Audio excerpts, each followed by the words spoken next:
asalaamaaleykum mbokk yi maa ngi nuyu waa Sénégal yëpp région Kaolack département Nioro arrondissement Médina Sabakh commune Médina Sabakh di ñëw tey pour waxtaan ak askan wi mais également pour gërëm président de la République Macky Sall gannaaw bu bënn mi ñëpp métti lu ko mu wàcc ci Sénégal defoon naa ci déclaration da ko métti lu te ànd ak également ñi nga xam ne dafa dal seen kaw bu métti trop ñii ñàkk seen lépp ñii seen bâtiment ñii seen xaalis ñii seen alal ñii seen dund ñii mënatuñuy dem muy lu nga xam ne dal na ci Sénégal muy phénomène bu nga xam ne ñëpp ko métti mais yàlla teg ko suñ kaw ñu nangu ko président ñëw def ci ndimbal lu am doole lu ñu gën a neex ci président mooy dafa ñëw def réunion ak ministres yi yëpp yore programme yi ci guddi mu jàkkaarloo askan bi métti lu ko ñoom te lu jafe-jafe am au niveau national au niveau international ñoom xam nañ ne ñu ngi ci mbënd bi métti na alal ju bëri la ci président def lii mu fekk ñu fi muy également tiis mu war koy boole ak effort yi nga xam ne defoon na ko ba ñëpp ràññee ko au niveau international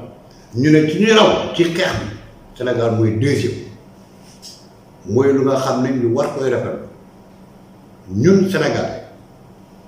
opposition yi aussi ñoo waroon a njëkk a def déclaration ànd ci gannaaw buñ àndee ci plan de riposte loolu aussi ñu ngi doon séntu même bu fekkee ne Macky moo joxe directive bi nekk le président de la République Sénégal yëpp dañu waroon a def déclaration gërëm président de la République gërëm Sénégal ci effort yooyu mu def ñu ràññee nit au niveau international ba jox ñu deuxième classement mondial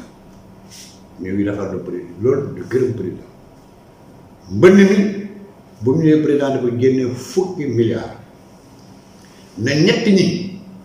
dañ koy dimbale askan wi nga xam ne dañ ci am jafe-jafe juróom-ñaari milliards yi ñu jox ko kuréel yi nga xam ne dañuy xeex parce que bu ndir amee taw bi bëri ndox mi bëri loo mën a def tout de suite mooy da nga génnee ndox mi soulager askan ñu war koy jox office national assainissement sapeur pompier alors aviation office national protection civile ñëpp ñu ëmb loolu ak yeneen ministères yi pour muy mesure yi nga xam ne dafa am doole parce que ba mu amee loo ko jël président ñu lay gërëm population yi àndal nañu yëpp gis nañ ci également yenn parti opposition yu waxoon naa ne nit bu la neexee faral président bu la neexee créer sa parti ànd nañ Sénégal état de droit parti politique ñu ngi rafetlu ñu bëri fi ñu ngi rafetlu également ñu mën a prononcer ci situation nationale ñu prononcer ci position bu président jël ak décision yi ñuy jël bu la neexee ñu critique mais critique aussi dañ ci ñaan ñu jox ci ay position yu leer nañ yu méngoo ak réalité dégg naa président Ousmane Sonko mu ne plan décennal de lutte contre l'inondation programme bi amul solo jaarul yoon bu koy critiquer gannaaw bi mu layee moom ci nee na changement climatique bi la xam nga tubaab dafa ne gouverner c'est prévoir gouverner c'est prévoir mais koo xam ne lépp da lay bett te pourtant ci jamono jooju ay weer ci gannaaw organisme yu nekk Afrique yëpp di caytu mbirum climat ak mbirum environnement avertiroon nañ ni nawetu ren bi dina métti. mu war a leeral askan wi ne rafetlu naa ñu ñëw da wax ci plan décennal pour les inondations parce que plan boobu Macky daf ko wax ba mu nekkee candidat ba mu nekkagul président de la République ñu fal ko 2012 ay weer la ci teg le 18 septembre 2012 mu oote ndaje waxtaan kuréel yi yëpp ñu adopté benn budget provisoire bu nga xam ne ça fait 766 milliards 988 millions muy 2012 2022 plan bi fukki at alors plan ay phase la ñetti phase d'urgence phase moyen terme phase à long terme ñetti phase yëpp dañ ko xayma phase bu nekk am na xaalis ñu xayma ko ñu ne lii bu fekkee ne def nañ ko fi léegi fukki at naam inondation yi dana wàññeeku bu am plan boobu ñoom dañ ko approuvé muy budget président du xaalis bu teew budget kay budget la mu ne budget boobu 40 milliards la ci office national assainissement yi alors que rien que 2012 kese 30 milliards yu passé ONAS def na ko 2012 mu ne président dafa confondre phase d'urgence bu nga xam ne 2012 la waroon a commencé ak lu urgence bu mu oote def ci juróom-ñaari milliards mais loolu condition bu métti la jarul yoon programme d'urgence bokkul ak phase d'urgence bi at la programme d'urgence maanaam mooy lu ñu war a rendre tout de suite balay weer ci la léegi programme nit bu amee problème am lii dal inondation urgence bu war a taxaw mooy na ndox mi génn loolu le président wax nañ génnee ndox mi ci nit ñi ci dëkkukaay rapidement jëkkati xaalis jàppale askan bu nga xam ne seen dund yàqu la mais loolu bokkul ak phase d'urgence bu nga xam ne dañ ko intégré sur un plan qui dure loolu mooy lu nga xam ne aussi d'accord ma ci et cetera maintenant chiffres yi aussi nga xool chiffres yi bañ koy def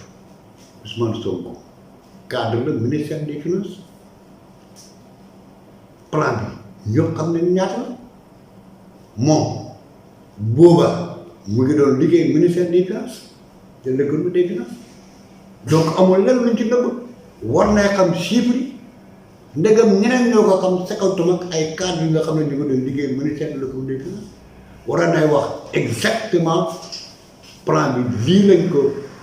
nappoon du xaalis bu teew parce que ñëpp xam ne budget du xaalis bu dajal léegi def nañ ko nous sommes en 2020 plan bi def na ñaari at 2021 2022 lan lañ ci def war na koy cité phase 1 an la 2012 programme assainissement yu ñu def yëpp biir Dakar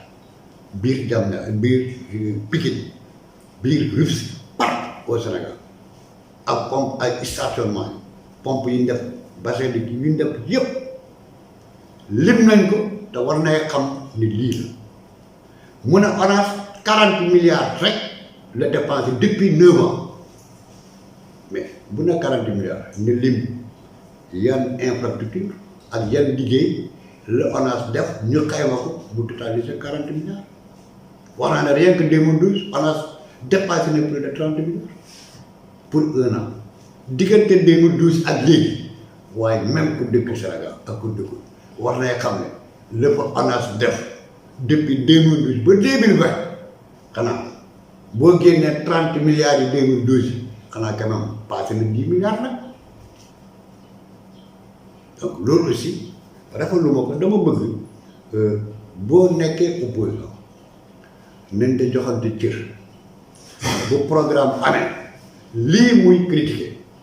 programme national le président propose moom candidat ban mooy programme am ci inondation man de dégg lan la xalaat buñ ko joxee réew mi nan lay xeexee inondation loolu bëggoon naa xam bés bu ko décliné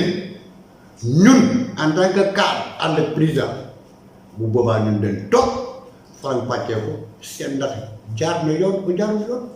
c'est ça le débat intellectuel nañu ko proposé bu àndee yoon dañ xam ne programme bi baax na moom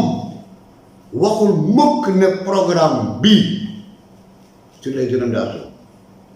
baaxul dëgg ma fenn baaxul 766 milliards yu nga xam ne moom lañ def budget président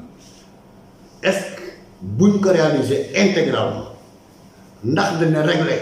en partie inondation yi totalement ou en partie bëgg naa ma prononcer mais comme wax ji dal et bañ ko publier en 2012 la plupart des responsables politiques même de l'opposition nangu nañ ne plan bi buñ ko exécuter dana am avancement yu am doole ci li xeex bu ñuy xeex ci mbënd bi je pense que ñëpp ñoo ci war a ànd rafetlu ko gannaaw buñ xaymaa le président xayma na ko te actuellement comme dafa am ay phénomènes yu bees yu nga xam ne dafa nekk ci changement climatique lu ma leer ba leer 2022 bu ñu def situation programme bu nga xam ne fukki at yi la lu ma leer ba leer 766 milliards yu ñu waxoon dana yokk parce que dana am yeneen situation nouvelle yu nga xam ne c'est la nature moo ko fi indi maanaam changement climatique lu ma leer ba leer mooy dana yokk lu bëri bëri bëri donc loolu laa amoon lu ma doon wax de rafetlu décision yu président jël ak mesure yi